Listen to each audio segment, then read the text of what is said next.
Hello, good afternoon. Welcome to Make and Explore Thursdays. Today we are going to be exploring forensic science and fingerprints. So if you have picked up a craft kit at the library, it has everything in there except for tape. Tape and a number 2 pencil is also needed. It doesn't have to be number 2. Number 2 works best. I'm using a mechanical pencil because that's all I had around the house. All right, and you need the printouts. There's this one, the instructions, and the fingerprint types, which helps you identify what type of fingerprint type you have. And the magnifying glass to help you see more clearly the fingerprints. Some tape and a clear glass object that you can put your fingerprints on. So I just chose this little bowl. I rinsed it and then I wiped it dry first because that helps with the oils, natural oils in your hands that will stick onto the object. All right, so first I'm going to use the instruction sheet. Side note, this is not part of the craft. This is from a different activity, and this has nothing to do, the right personal time capsule has nothing to do with our science craft today. So, first of all, we are going to, after you gather your flat objects, I'm using the little bowl. You go ahead and just use your pencil. Might use a flat surface. Use your pencil and make a lot of little lines on one spot so you can place your fingerprint on here, and all of the oils will pick up some of the pencil lead.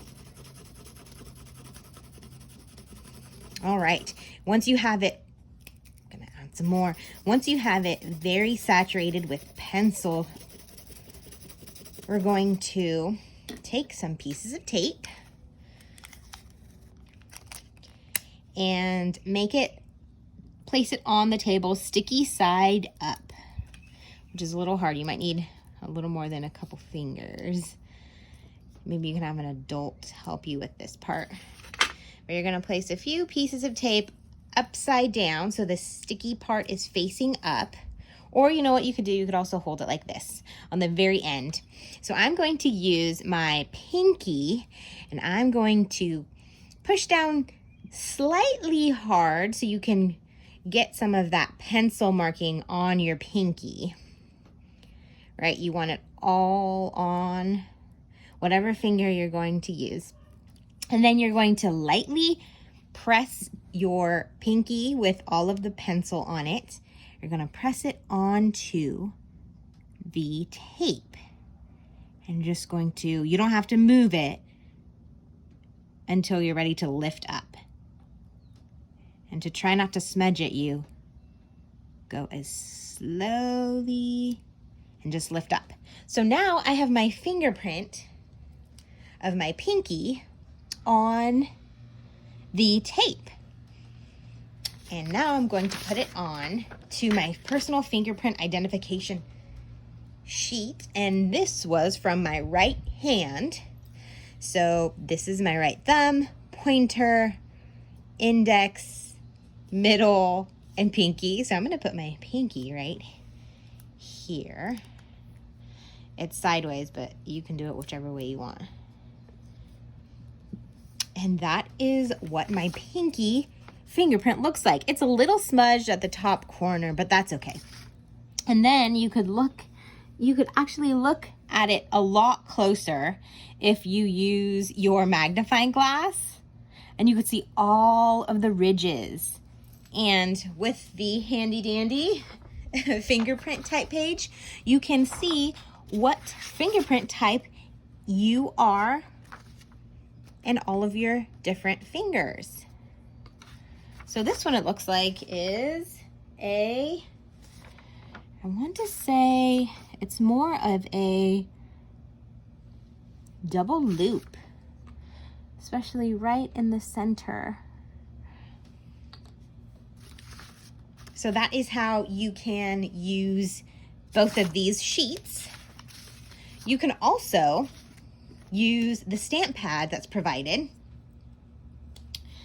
and play around with it. You can use it for, let me use my pointer this time. I'm just gonna lightly press down so I get a little bit of ink.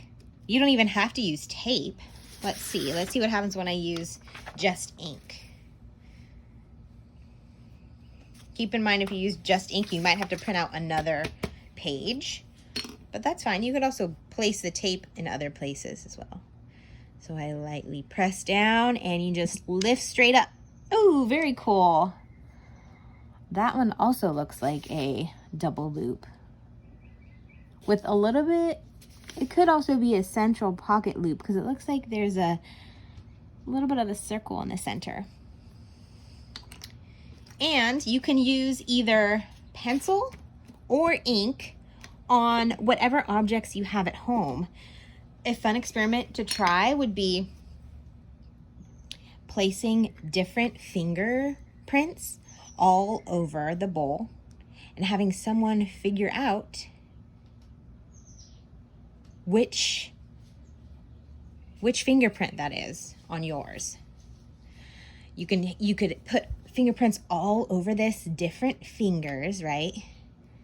And you could give it to mom or dad and say, hey, figure out what finger of mine this is. And then you can fill all of this out and they'll be able to guess with the magnifying glass too. So you can play around with it so many different ways. You can also, if you have a brother or sister or someone else who's doing the activity, you can fill this fingerprint identification card out, put your name on it, and then you can switch pages and you could figure out which fingerprint goes to which hand.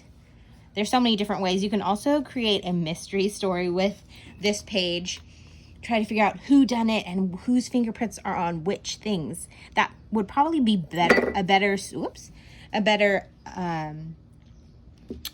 you probably would want to use the pencil versus stamp pads, because if you have purple and sister has green, we obviously know who did it, right?